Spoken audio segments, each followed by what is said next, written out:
Thank you, Mr. President, Majority Leader. Mr. President, dear colleagues, good afternoon. Today, I rise on a matter of personal and collective privilege with the hope that the heartbeat and cries of the people from Davao City be heard in this august chamber. Mr. President, Article 2, Section 4 of the 1987 Philippine Constitution provides that the prime duty of the government is to serve and protect the people. Out of all the government agencies, it is the Philippine National Police, which is known by the public to have the motto to serve and protect. Its mandate is to serve and protect the people through enforcement of all laws and ordinances. Napaka-importante na maging tapat ang PNP sa kanilang tungkulin, panindigan at mag-implementa ng rule of law para sa mas maayos at matiwasay na komunidad. Ngunit, sa pagtupad sa kanilang tungkulin, importante rin na ginagampanan nila ito ng may respeto sa human rights, hindi lamang ng ilan, kundi ang bawat miyembro ng komunidad. Sinumpa ang tungkulin ng ating PNP na magpatupad ng batas para protektahan ang buhay at ari-arian ng mga mamamayan. Ngunit, paano kung sa pagpatupad ng batas ay nalalagay sa panganib ang buhay at ari-arian ng mga tao?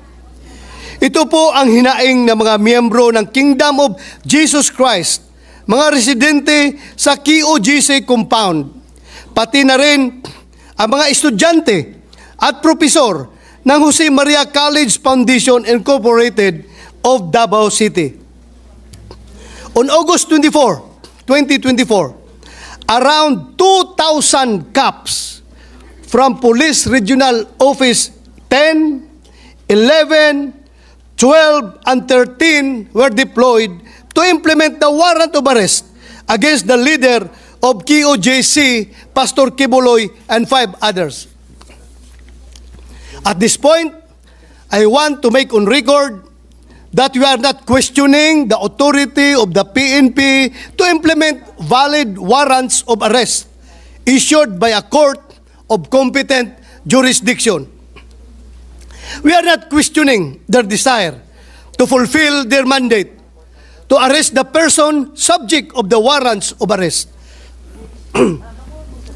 Ang tanging tanong po ng mga taga-QOJC, Mr. President, ay bakit kailangang mag-deploy ng higit 2,000 na pulis mula sa iba't ibang region para mahuli ang 6 na katao na miyembro ng QOJC?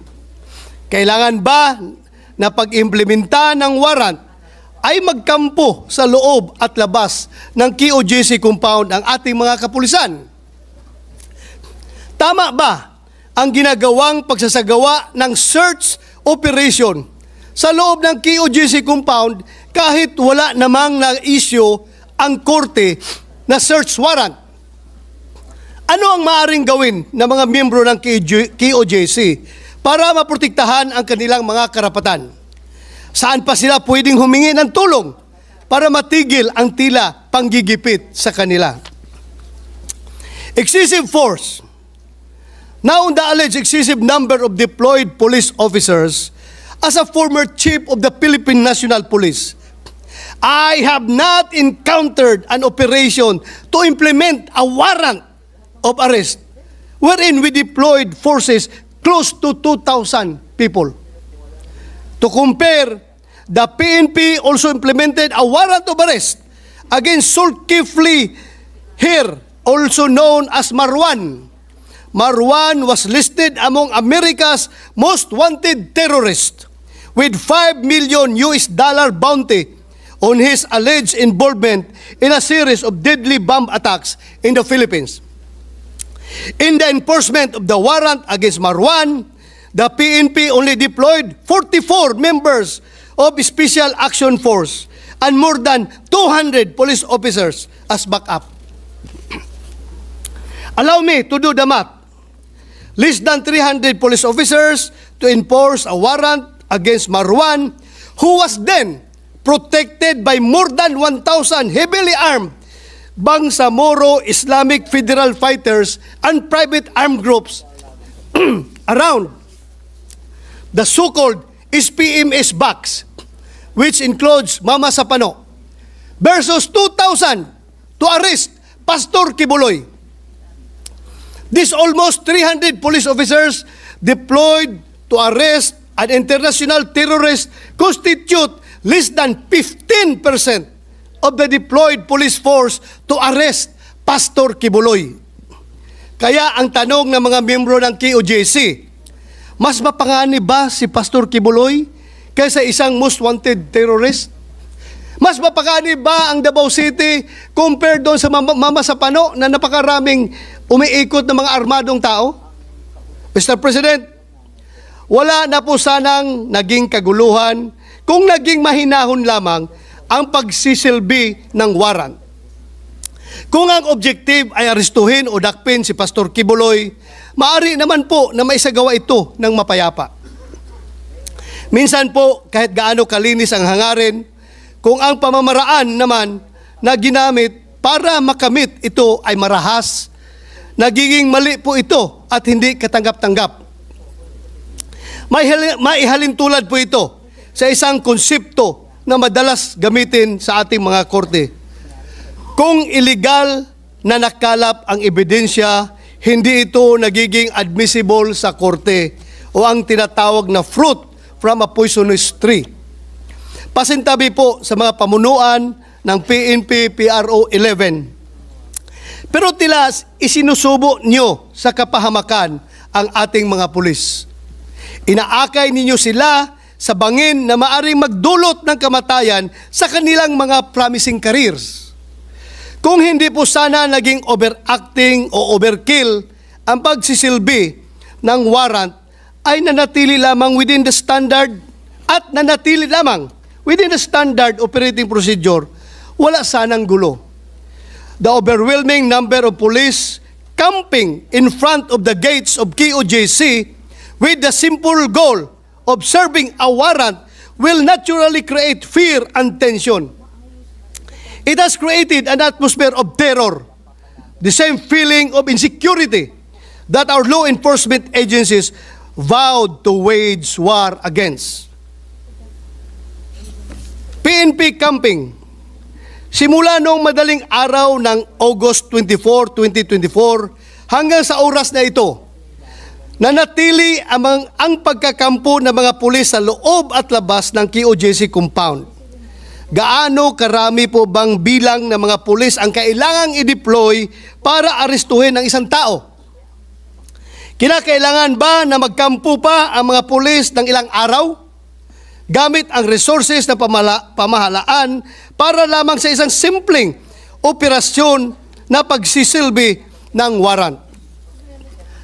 Ang pagtitirik ng kampo ng ating kapulisan sa tarangkahan ng KOJC ay hindi lamang nakapagdudulot ng matinding abala sa kasapian ng KOJC, kundi maging sa mga komunidad na nakapalibot dito.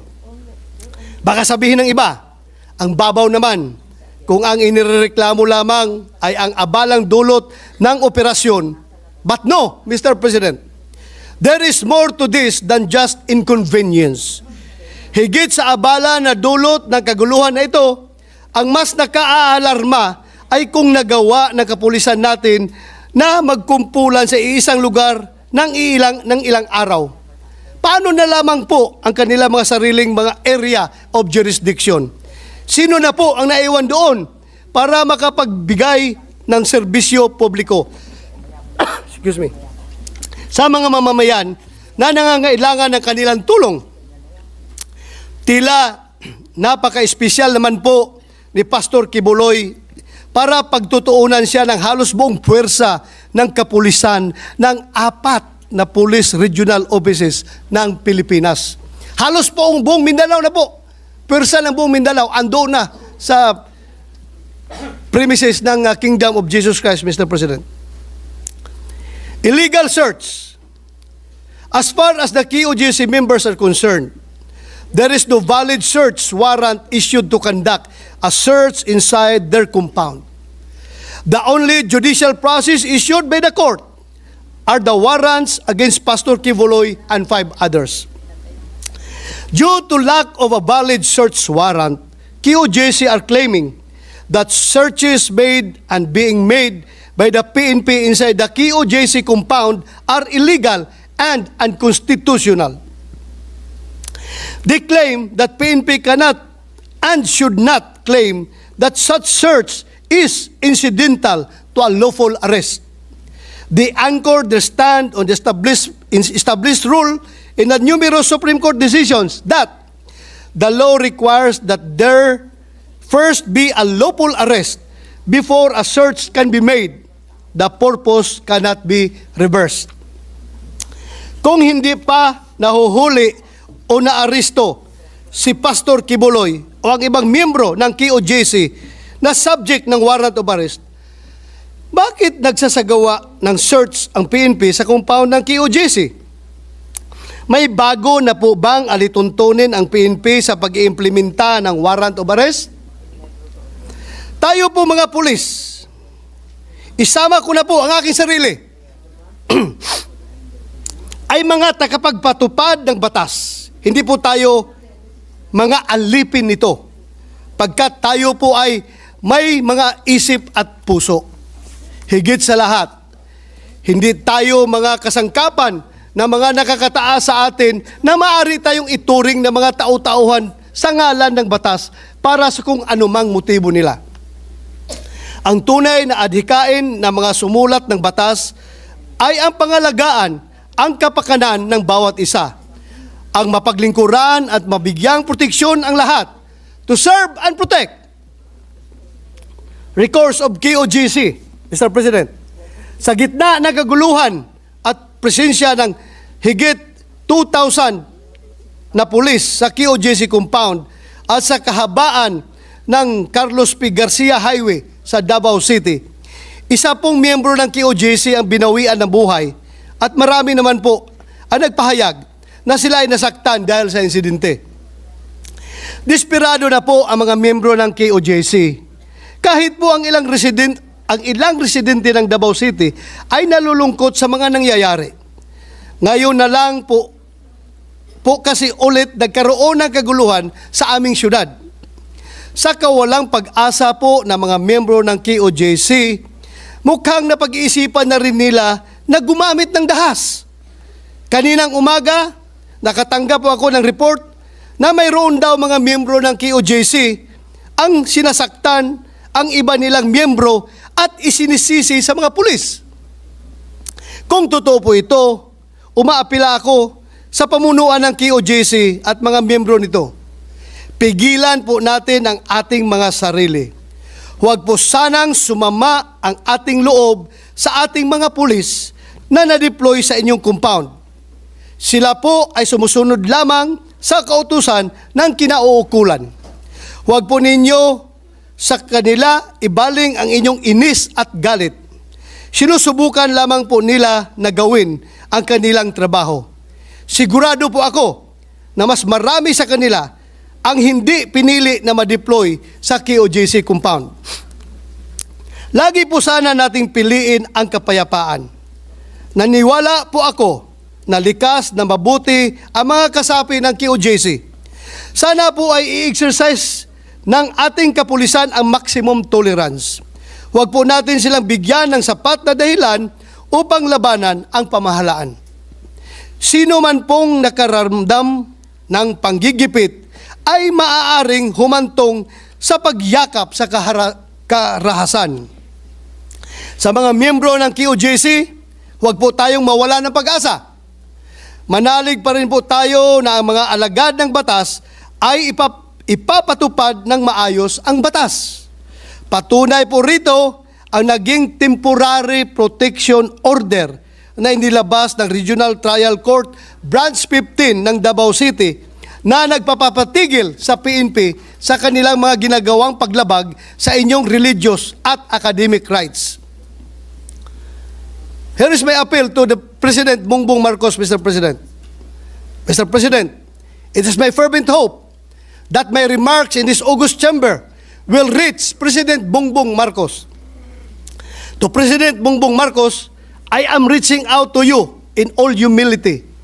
I do so not only as a concerned citizen and a resident of Davao City. I speak also as someone who deeply believes in your commitment to this nation. Marami na po tayong narinig sa balita. Hindi raw po aalis ang PNP dahil may nadidetect silang heartbeat. To that, we raise no objection. We are in opposition to question these technological advancements. And yet, while your PNP is focused on the underground heartbeat, which they suspect belongs to the heart of Pastor Kibuloy, I urge you, dear President of this nation,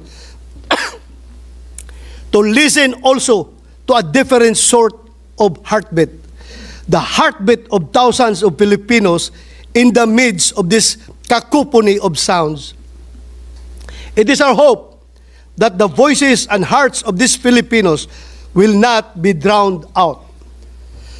Among them are the members of the KOJC, deprived of their religious freedoms.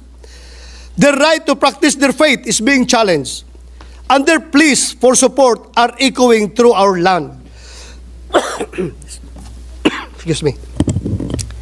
Let us also listen to the hearts of thousands of students from Jose Maria College Foundation Incorporated and Lyceum of the Philippines in Davao City, as well as their parents, who are grappling with the disruption of their education. I feel that it is not suitable, it's not justifiable, that in the attempt to serve a warrant of arrest, we also end up arresting our young people's dreams. This is highly unwarranted, Mr. President. Their aspirations hang in the balance as ongoing siege affect their learning environment and their future prospects. Additionally, the closure of Carlos P. Garcia Highway near the airport has caused immense hardship for many Davaoenos. Their daily lives are disrupted and their convenience and well-being are at stake.